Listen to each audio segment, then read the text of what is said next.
Today we are taking the MB Art Studio to the beach. So join us today as we celebrate and have fellowship with my daughter's colleagues at the beach. They're doing a team bonding event today, and I decided to pack up a beading party in a box for both the adults and the children. There are quite a few children that are here, so for the beading party in a box today, I packed up all plastics and acrylics just to keep it safe for the kiddos. Nothing major, but lots of fun. Lots of bright, colorful fun for the kids and adults alike. In this clip, I'm going through and showing you what is in the beading party in a box. I do apologize that I can't use the original audio as there was music coming from all directions and sure to create a copyright strike. So I'm just showing what each individual kit is and saying what's in the kits, which is basically different types of acrylic and plastic beads that are bright and colorful. I also packed up lots of stretchy cord string, scissors, mini beading trays, painter's tape to hold the ends of the string for everyone. I use painter's tape when I'm out because it's easy to remove, and because it's blue you can see the color as opposed to the clear, and the clear is a little bit harder to remove. Here I'm showing my handmade journal out of a candy box that I just used to carry with me for notes. I also carry a ruler with me in case anyone needs to measure out the string or the bracelets. Mostly it's me who needs to measure out the string when I'm making kids bracelets. A ruler is handy to carry when you're traveling and beading as opposed to a bead tray with the measurements, because those tend to be quite bulky. But with the ruler you can lay it flat, and it packs flat. I had a huge bag of pony beads that one of my colleagues gave me, and so that was what I was holding up in that clip. So enjoy the video. Let me know what you think. Also, let me know where you like to go and take your beads to.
If you're enjoying this video so far, don't forget to like, comment, and subscribe, and share this video with someone that you know loves beading. Also, share with someone who you know loves the beach. I'm sure they'll be glad to see it. And please let me know what you're working on these days in the summer. In this video, I'm making bracelets for my students to bring back to work to put in my prize box. So here you can see all of the bracelets that I've made for little girls, and I'll be making some bracelets for the boys as well.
I am using my point of view camera so you can see exactly what I'm doing.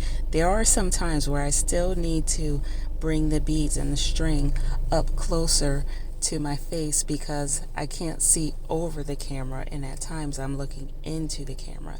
So please excuse my hands coming so close to the screen, but I'm just trying to make it a little bit easier for you to see what I'm doing and also for me to see what I'm doing.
This was such an absolutely perfect day at the beach.